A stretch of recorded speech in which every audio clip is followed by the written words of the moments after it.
Chapter 10. The Weight of Witness. Edward couldn't move the meeting with the selectmen to an earlier day, but Tuesday had finally arrived. Morning dawned over Evergreen Hollow with steel-gray skies and bitter wind. Clara woke to find Nathan gone from their bed, his pillow holding the shape of restless dreams.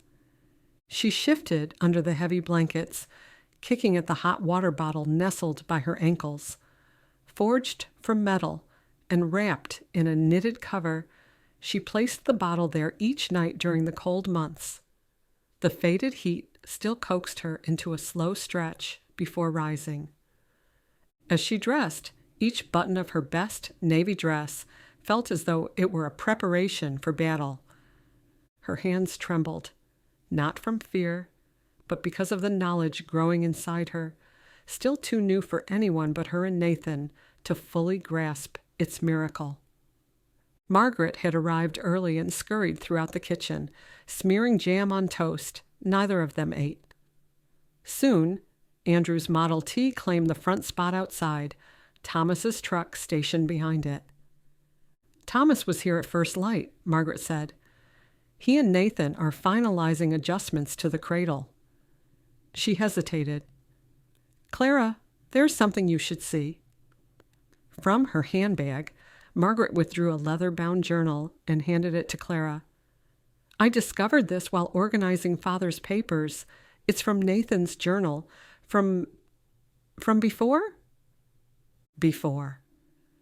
Nathan's bold handwriting covered the pages, not accounting ledgers or furniture designs, letters, dozens of them all addressed to Clara. My dearest Clara, one began, dated the week after he'd closed the store. How do I tell you that every piece I create is a prayer for the child we may never have, that each curve I carve is an offering to a God who seems to have turned away? The floor seemed to tilt beneath her feet as Clara read the words. All those nights she'd lain awake, thinking he'd retreated from her into his work. But here was proof. He had spent each sleepless hour reaching for her, his confessions spilling onto paper. He must have written these late at night, when I assumed he was working on commissions. Clara's fingers brushed where the child grew, the revelation striking deeper with each heartbeat. He was never angry with God. He was angry with himself. He never shared these letters with you, Margaret murmured. Number never. The pages trembled in Clara's grasp, years of unspoken love catching in her throat. Golden light spilled across the landscape. Nathan and Thomas surfaced, carrying the Henderson cradle between them. Its carved scenes moved with an energy of their own. The scenic village, the hills, the workshop where a father instructed his sons. In addition, etched so subtly into the wood grain that it might have grown there naturally, was the figure of an angel with outstretched wings. Clara's gaze shifted from the cradle to her snow angel keeping faithful guard. Nathan had somehow captured its essence, each feathered wing, each fluid contour echoing her design. The wall clock struck 8. In an hour, they would face the selectmen, Edward's promises, and the residents' fears about the days ahead. Margaret helped Clara pin her scarf while Andrew paced the porch, checking his pocket watch. The leather journal pressed against Clara's coat like a shield. The selectmen are gathered at the town hall, Andrew reported. We better hurry. Edward might make his case to the selectmen as we speak. Nathan and Thomas lifted the cradle in the truck bed, their precision that of glass blowers with molten art. Nathan, Clara indicated a private corner near the house. Before we go, there's... She extended the journal. Margaret found these.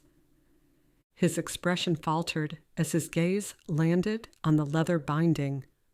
Clara, You wrote me letters every night. Every night. Yet you shared none of these with me. Off to the side, Thomas Margaret, and Andrew shared a silent look, leaving Nathan and Clara alone with years laden with history. "I didn't know how to tell you," Nathan said. "Each time we lost a baby, each time I failed to give you the life you deserved."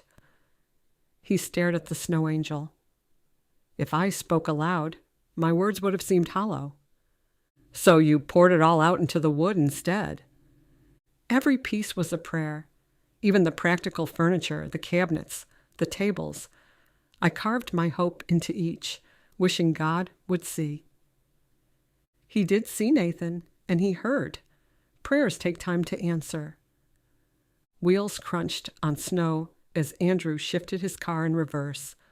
"We're coming! Give us a minute!" Nathan shouted. He pulled Clara near, his cheek resting on her hair. "I'm such a fool," he whispered. "Hiding from God, from you, from my own abilities because of failure and rejection." "Not hiding." She drew back to meet his eyes. "Waiting. Winter waiting for spring. Spring can't come quickly enough." He straightened, the same way he did before tackling a challenging piece. "Let's prove to the selectmen we won't back down. Will you read them?" "Read what?" "My letters." Nathan's voice roughed with certainty.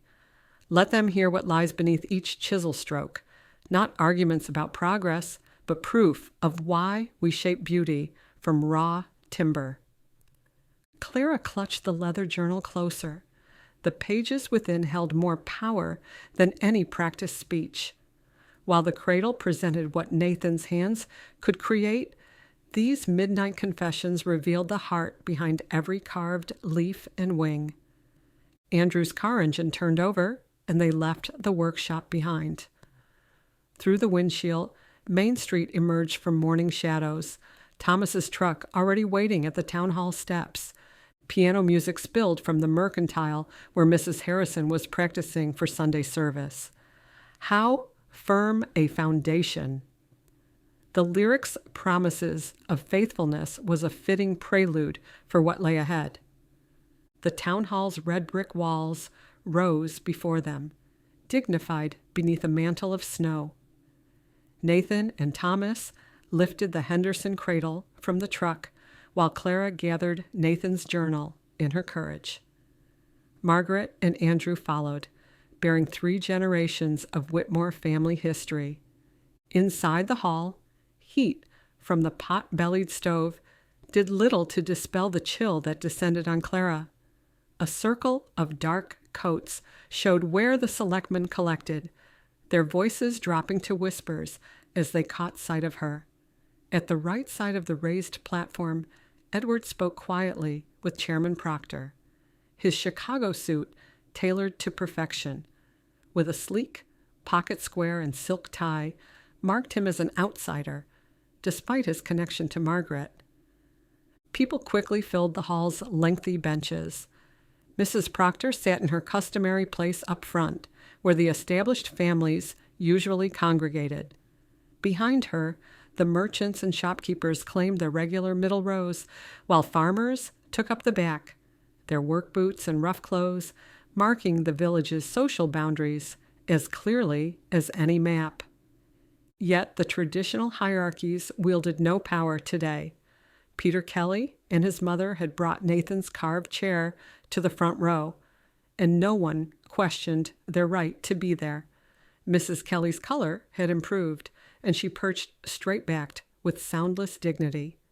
Mill workers who usually kept to the shadows packed the side aisles, standing when there was no more seating. Clara and Margaret took places near Mrs. Kelly's chair, while Andrew Bennett stood at the small table reserved for legal counsel, his documents organized with professional precision. Clara gripped Nathan's journal in her lap, its leather binding reassuring in her hands. The other selectmen, Mr. Harrison from the Mercantile and Mr. Sullivan, whose family had farmed the North Valley since before the Civil War, soon flanked Chairman Proctor, who sat at an elevated desk. They had their record books open, ready to document history. The clerk, Mr. Whitcomb, tidied his papers, preparing to chronicle the proceedings in his careful penmanship. He sat at a desk below and to the left of the selectman. Above him hung the town charter, its gilt frame capturing the light that streamed through the tall windows. Edward's voice pierced through the murmuring crowd.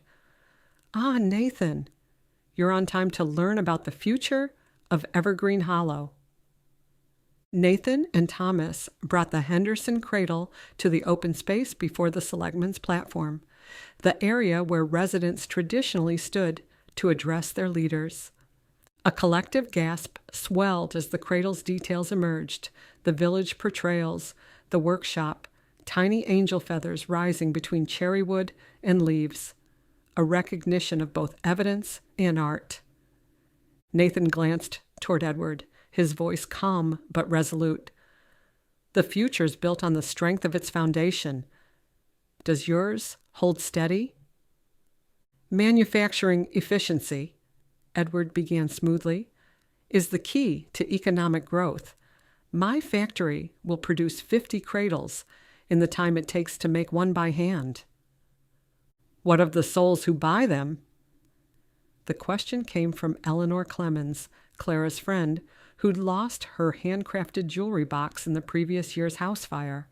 She got to her feet, defiance evident in each line of her plain wool coat. "My niece owns all the latest conveniences, but yesterday anyone who watched Mr. Whitmore work—" "Well, some items are impossible to measure in units per hour." Clara stepped forward, the leather journal growing warm in her grip. "Chairman Proctor," she said, her voice pushing through pipe smoke and whispers, "before you vote, these pages hold truths that should shape your choice today. Letters my husband set down when he thought himself alone." Chairman Proctor leaned forward, adjusting his wire-rimmed spectacles. After he made eye contact with his fellow selectman, he gave a deliberate nod. "You may proceed, Mrs. Whitmore." She extracted the first letter. "My dearest Clara," she read aloud, "today I watched a father show his son how to feel the grain of wood, to understand its story before making the first cut. And I remembered my father teaching Thomas and me the same lesson. That craft isn't about the last piece, but about the love poured into it." Clara's voice felt silent, and the impact of Nathan's words transformed the hall. Through the tall windows, winter light caught the tears on Margaret's cheeks. Not a cough, not a whisper by anyone in the all. Nathan's midnight confessions laid bare more than a craftsman's thoughts. They mapped a path through loss toward purpose, each page marking steps from despair to faith. Thomas drew himself up, pride replacing his usual restraint. And Nathan? Nathan stood beside the cradle, no longer hiding behind his gift, but offering his work as a testimony. The letters revealed wisdom and doubt, love and loss. A man's heart poured out in wood and words. They alluded to mysteries machines could never duplicate, the individual soul's need to forge magnificence and meaning, to leave a legacy. Edward's fingers drummed on the arm of his chair, his refined demeanor deserting him as he examined his polished shoes. Peter Kelly held his ground, his slight frame erect with purpose. "Tell them about the angels in the wood, Mr. Whitmore. The ones you carved for my ma's chair. The ones that helped her get better." Nathan knelt, his hands unwavering as he lifted the rocker. "Where the grain rises and falls, nature herself formed these wings. I just helped them emerge." Edward edged closer. "Sentiment is all well and good, but advancement isn't always about charging ahead," Thomas interrupted. He pulled a logbook from his coat and unfolded a page. "Our father penned this. First day at his bench, he showed Nathan and I 2 pieces, one mill-cut, one carved by his own hands. 'Look close,' he'd said. 'One's built for selling. The other's built for keeping. for passing down, for remembering. Mrs. Henderson, Nathan nodded toward the woman. Will you explain to the selectmen why you commissioned this cradle? I'll speak instead, Mother. Let me handle this. Emily Henderson rose, her hand resting on her swollen belly. Because I want my child to grow up knowing that some things are deserving of patience, worth doing by hand, with prayer and patience.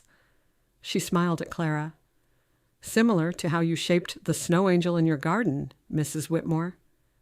Because true beauty matters. Chairman Proctor shifted in his seat. Mr. Parker's factory will provide steady wages. As will a school of craft. Andrew spoke up, fanning out drawings on his table. Teaching traditional woodworking alongside modern techniques, preserving the best of both history and what's coming. Margaret faced her husband. Exactly what my father wanted, Edward. Not to halt advancement, but to guide it. To keep the soul in the work. Nathan moved to Clara's side, their fingers finding each other as compass points seeking north. In the hush that followed, they faced whatever verdict might approach. Swords won some battles, laws won others.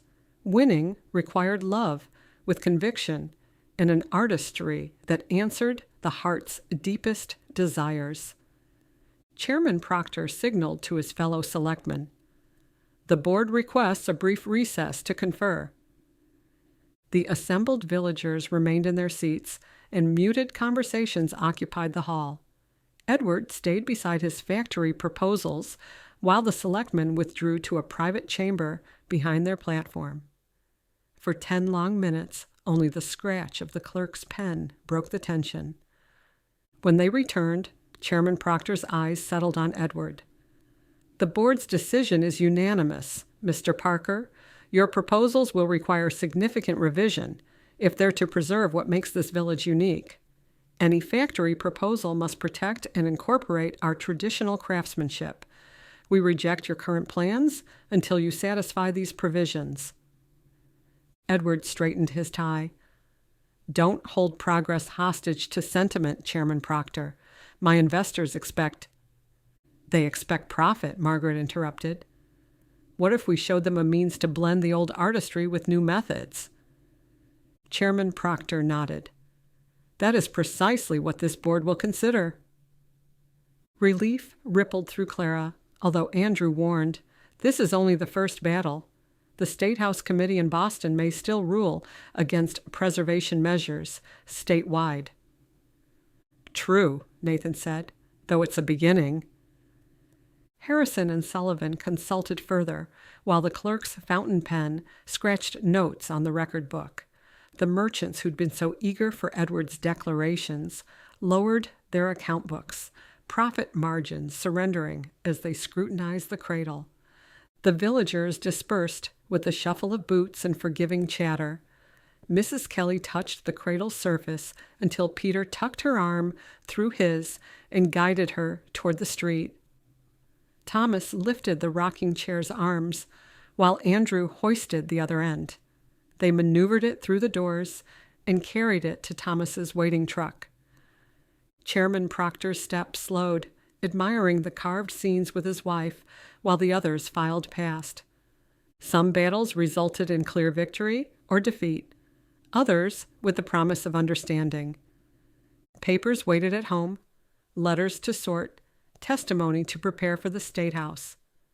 Clara touched her waist, where their child grew stronger each day, proof that mercy and kindness endured beyond any season.